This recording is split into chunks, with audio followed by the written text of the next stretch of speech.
In her 1999 article titled Fragmented Future, Darcy DiNucci coined the term Web 2.0. She speculated that with the advancements in technology, we would be able to communicate, collaborate, and create online like never before. And the general public wouldn't be just passive consumers anymore, they would actually contribute to the web. Well, fast forward 20 years, almost everyone uses social media to some extent. Big companies run operations on the web, and all schools have implemented online education due to a pandemic. Darcy DiNucci couldn't have predicted COVID-19, but overall she was right. We are in the new age of internet. Everything and everyone is always connected, and perhaps it is most apparent in the education sector. Greetings, everyone. For those of you who don't know me, I'm Doruk Turkmen, a sophomore from the Department of Industrial Engineering, and today I'm here to talk about two benefits of Web 2.0 technologies in education. Here's my outline. Firstly, I will mention some of the intuitive tools that Web 2.0 applications provide and how they are repurposed in online classroom settings. And then I will move on to talk about how instructors and students use these tools to communicate and collaborate with each other and why that is important. Let's begin. In his 2015 paper titled The Impact of Web 2.0 in Education and Its Potential for Learning and Teaching, Dr. Kervin Livingstone, who is a professor at the University of Porto, stated that ever since 2000 there have been changes in the higher education. And the emphasis is no longer on the teacher but on the student, because all students have different learning styles and abilities. The one-size-fits-all approach that most professors tend to follow has become obsolete. He also mentioned that information and communication technologies embrace various styles of learning and help students as well as teachers to make the transition from the classroom to the virtual classroom, whether partially or fully. Let's take a look at some of these technologies. Cloud technology, for example, allows students to store homework data and share files with multiple users like their classmates and their professor. In Figure 3, we can see a video teleconference software.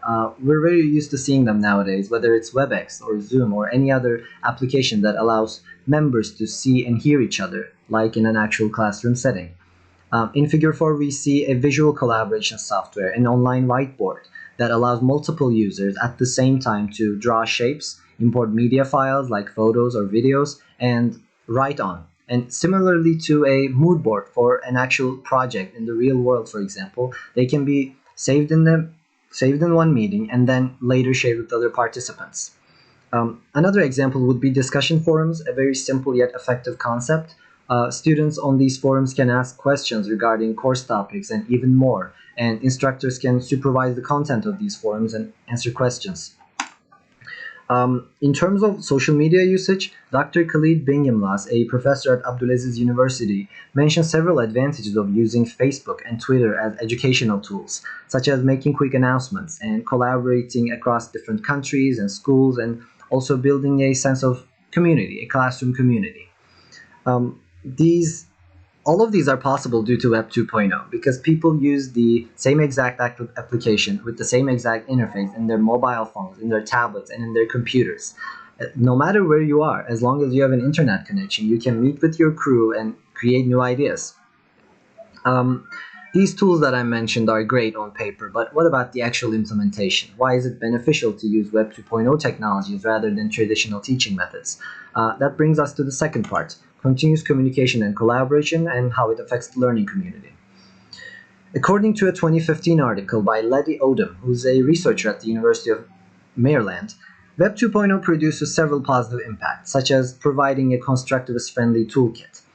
The requirements of a successful constructivist approach include encouraging students' own role in the process of knowledge making. More recently, some social networks have lent support to promoting the collaborative learning experience and creating a constructivist environment online. Additionally, if an instructor is not interested in authoring their own content, there are thousands of free videos on services like YouTube. And what's good about these services is that they add additional features over time, such as YouTube's automated captioning service function that allows the content to be even better, even more beneficial. And this sort of model, not only does this sort of model enable the constructivist learning to occur, but also since students locate these materials themselves, it saves instructors time to do something else, focus on different materials. Best way to learn is to be active. Albert Harris and Ellen Ray from Western Michigan University State. And Web 2.0 technologies expand the classroom to the virtual world and allow the whole world to become the classroom. Unlike traditional teaching methods, in virtual world the lesson can be open to anyone. It is not confined to a single classroom or a single set of students. This allows students to easily work across boundaries with others who may have different cultures, different backgrounds, different values or beliefs. Furthermore, since all of this Web 2.0 applications are internet-based, they are accessible 24/7. This allows the student to interact in a classroom environment when they feel that they are best prepared.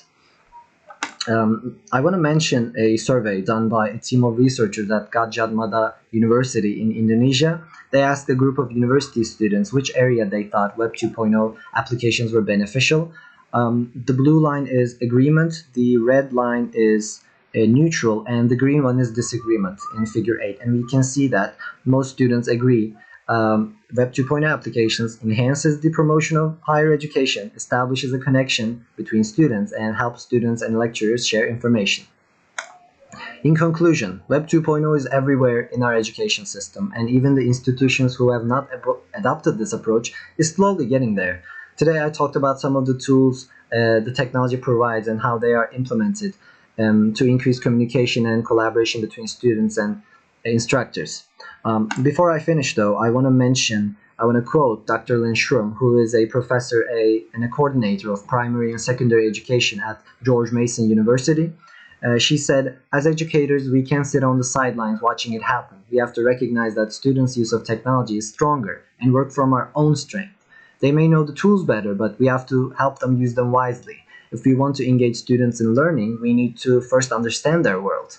And I completely agree with her. Thank you so much for listening. Here are my references and also photo credits on the next slide. If you have any questions or comments, I can take them now.